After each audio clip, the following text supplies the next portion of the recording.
Hey guys, we're back and we're still looking at Unwrapping the Pharaohs and chapter 26, and this is called the third intermediate period, okay? Kind of in between dynasties. And the confusion we talked about in the last lesson with the dynasty of Ramses is more kind of defined a little bit here with the third intermediate period, and you could kind of claim that maybe put into this third intermediate period, okay?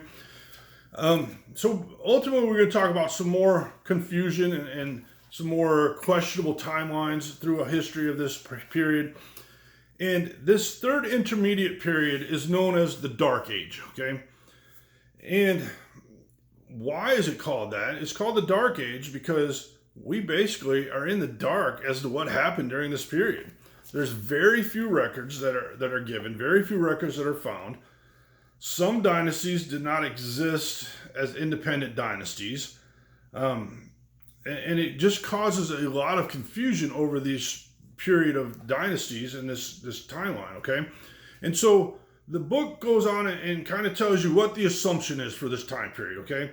It says that according to most things, according to what people tend to believe and teach, is that dynasties 21 to 25 were consecutive, meaning that they had 21 and then 22 and then 23 and so on down the line. And it dates from around 1070 to 665 BC. But now there's scholars and people, as we've talked about, who are starting to challenge this assumption that these dates and these dynasties were consecutive, okay?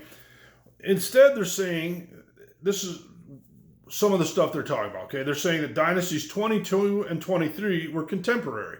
They kind of went together at the same time. Dynasties 24 and 26 are contemporary with 25. They say dynasties 21 and 22 may be contemporary. There's some information that leads them to think they could be consecutive, but they could have also been the same, and they're not sure. But if any of these assumptions are true, then it would reduce Egyptian dates by over 250 years. That would be hugely important. A 250-year gap or timeline would be huge to try to figure out, right? And so there are some academics who are giving this a lot of study and a lot of thought. And one of those is a Dr. Colin Renfrew, okay?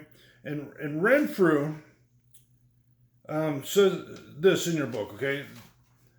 This disquieting book draws attention in a penetrating and original way to a crucial period in world history, and to the very shaky nature of the dating, the whole chronological framework upon which our current interpretations rest. The revolutionary suggestion is made here that the existing chronologies for that crucial phase in human history are in error by several centuries, and that in consequence, history will have to be rewritten. I feel that their critical analysis is right, and that a chronological revolution is on its way. He's basically saying the evidence supports that there needs to be change.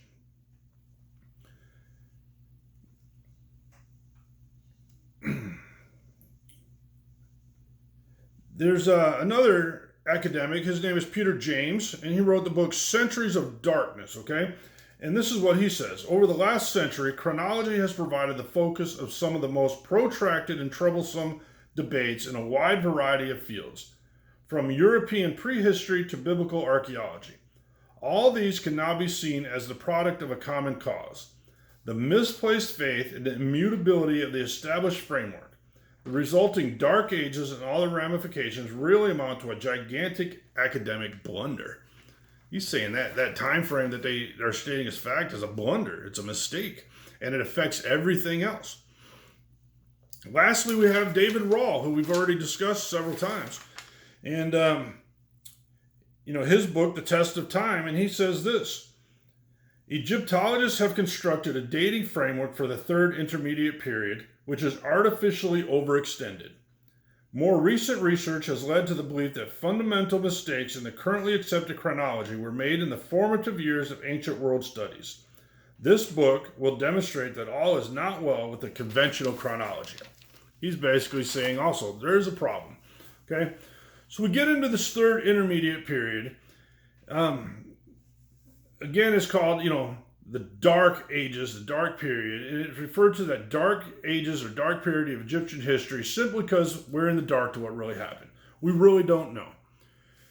James Pritchard, in his book, also says this, okay? His book is The Ancient Near East, Volume 1. And he says this.